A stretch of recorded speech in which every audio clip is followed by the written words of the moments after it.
Ferrari's nightmare season continued in Canada as a disappointing qualifying from Leclerc and damage for Hamilton in the race left the two in a lonely 5th and 6th place as a checkered flag fell just over a week ago. If Lando Norris hadn't decided to remove himself from the race late on, it would have looked even worse for a Ferrari team who have completely failed to build upon the impressive car they finished 2024 with.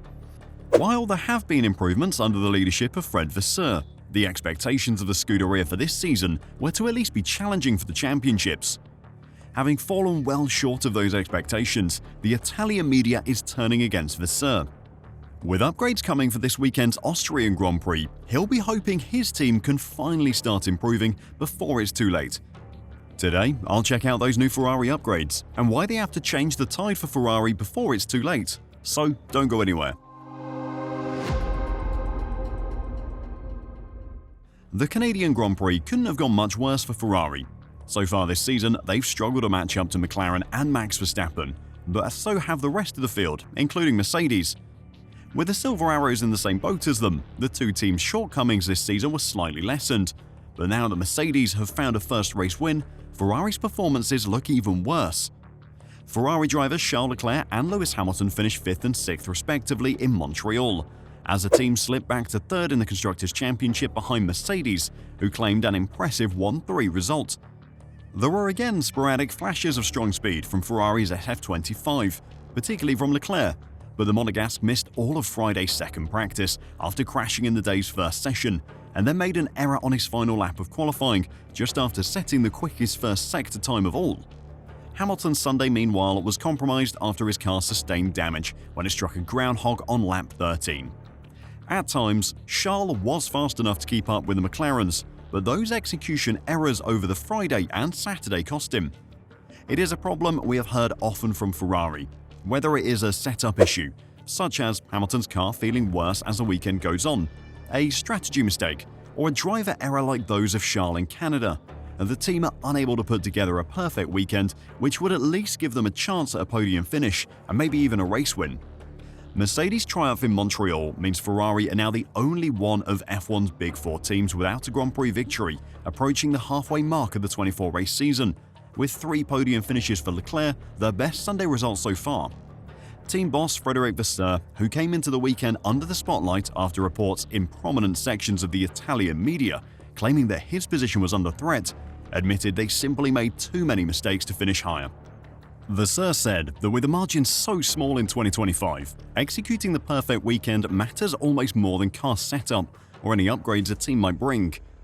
It doesn't matter the car. If the team is doing a very good job on the tyres, they will be in front. It's true this weekend. It was true in Monaco. It was true in Imola. And it is like it is. And it will be like this until the end of the season. But it's the same for everybody. We have to do a better job. While finding success for Ferrari this season is more about putting together a perfect weekend than improving the car, it is clear that improvements are needed. In qualifying, they haven't been able to challenge the front row apart from in Monaco, a track so unrepresentative of the performance between the teams that it should almost have its own one-race championship.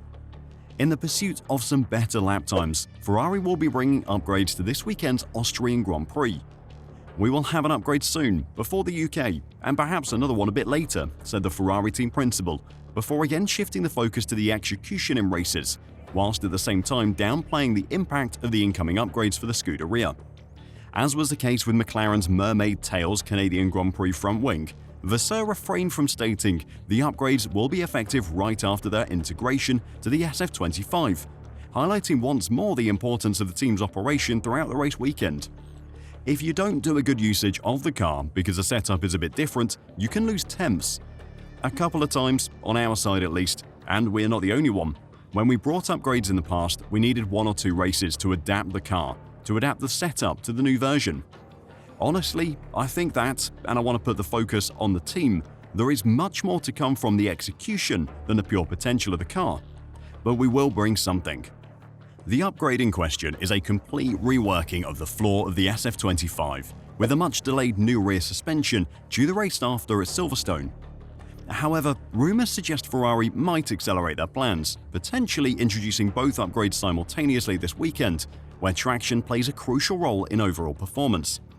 Historical precedent suggests such mid-season changes can have a significant impact, as demonstrated by last year's championship, which saw major competitive shifts after the first 7 races.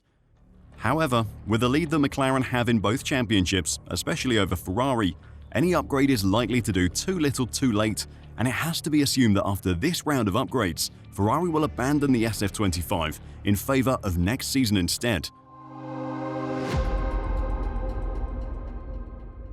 Heading into the Canadian Grand Prix, Fred Vasseur came under pressure from the Italian media, who were insisting that his days as the head of the Scudderia were numbered. Fred didn't take kindly to the comments, but before I talk about his rebuttal and the battle it has got him into with the Italian press, if you're enjoying the video and want to catch more news and analysis from this F1 season, then make sure to give it a like and subscribe to F1 Reverse. Thanks a lot. So in Canada, Fred Vasseur launched into a passionate and punchy rant in response to reports suggesting he could be replaced as Ferrari F1 team principal. Lewis Hamilton and Charles Leclerc were both asked about the speculation leading into the weekend, with the 7-time world champion describing the reports as nonsense. Speaking in Friday's FIA press conference, Vasseur had his first opportunity to respond to the rumours, which he labelled as being disrespectful, as he took aim at the journalists responsible for the stories. "First, I have to stay calm, because I will have to visit the stewards," Vasseur joked. "It's some Italian media. It's not all Italian media. It's not about myself, because this I can manage. It's more about the people of the team. To throw their names like this, I think it's just disrespectful for them and for their families. We had the case last year with the chief of Aero. I don't understand the target. Perhaps it's to give shit to the team, but in this case I don't see the point." Vasseur's response to the Italian media that is turning against him did not go down well though. A union representing Italian journalists has responded to the Ferrari F1 team principal's scathing criticism of the speculation about his future. The Italian Automotive Journalists Union, or UIGA, issued a statement responding to Vasseur's public attack on the country's media. The UIGA argues that it is not a journalist's job to support a team, but to report honestly what happens. The statement also spoke about how their members reported with honesty and integrity, and any suggestion otherwise was baseless. They said that their members should have the freedom to report as they wish, without the pressure of the Ferrari team principal calling them liars. Who knows who is correct? Maybe the Italian media did make up the fact that Ferrari are looking for a replacement for Fred. Maybe Fred hit back in the way he did because there is real pressure on him from the Ferrari board. Either way, one fact is inescapable.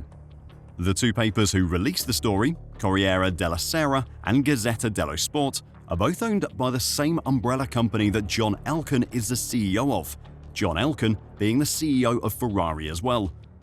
The Italian media has always had very close ties to the Ferrari team, and it seems unlikely that these stories would have been released without Elkann's knowledge or blessing. Elkann will have heard about the story before it was published and had the power to stop it, but chose not to. Whether it's true or not, it says something. The Ferrari board wanted to put some pressure on Fred and let him know that what has happened this season isn't good enough. Let's hope these new upgrades can help turn things around if that is the case. What do you think though? Are Ferrari playing politics through the Italian press? And will these new upgrades improve Ferrari's season? Let me know your thoughts in the comments down below, and until next time, drive safe and bye for now.